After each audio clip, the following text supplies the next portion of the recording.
এই যে দেখুন এই খারাপ লোকটি এই বিড়ালটিকে একটা কুয়ার ভিতরে ফেলে দেয় আর সেই কুয়া থেকে বিড়ালটি উঠতে পারে না। এটা দেখে দেখুন এই খারাপ লোকটি খুবই মজা পায় এবং হাসতে থাকে। আর সেই পাশ দিয়ে একটা বৃদ্ধ মহিলা যাচ্ছিল, সেই বৃদ্ধ মহিলা বিড়ালের চিৎকারে দৌড়ে আসে এবং খারাপ লোকটিকে সেখান থেকে তাড়িয়ে দেয়।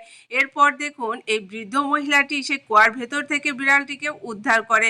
উদ্ধার করার পর দেখুন এদিকে খারাপ লোকটি চলে যেয়ে তার দলবল নিয়ে ওই বৃদ্ধ মহিলার বাড়িঘর সব ভেঙে দেয় আর বৃদ্ধ মহিলা অসহায়ের মতো কান্না করতে থাকে। আর এই কান্না দেখে বিড়ালটির খুবই খারাপ লাগে আর বিড়ালটি ছুটে যায় ওই অসহায় মহিলার এক পোষা মহিষের কাছে। তার কাছে যেয়ে বিড়ালটি সমস্ত কথা খুলে বলে এবং মহিষ এবং বিড়ালটি দেখুন দৌড়ে যায় সেই খারাপ লোকটি এর কাছে, যে খারাপ লোকটি তাদের বাড়িঘর ভেঙে ফেলছে বৃদ্ধ মহিলা। সেই বৃদ্ধ মহিলার বাড়িঘর যাতে না ভাঙতে পারে মহিষ এবং বিড়ালটি সে লোকদেরকে সে বাড়ি থেকে তাড়িয়ে দেয়। এরপর দেখুন মহিলা খুবই খুশি হয় এবং বৃদ্ধ মহিলা বিড়ালটিকে খুশি করার জন্য বড় একটা মাছ খেতে দেয় আর বিড়ালটি খুশি হয়ে যায়। ভিডিওটা ভালো লাগলে অবশ্যই শেয়ার করে দিবেন।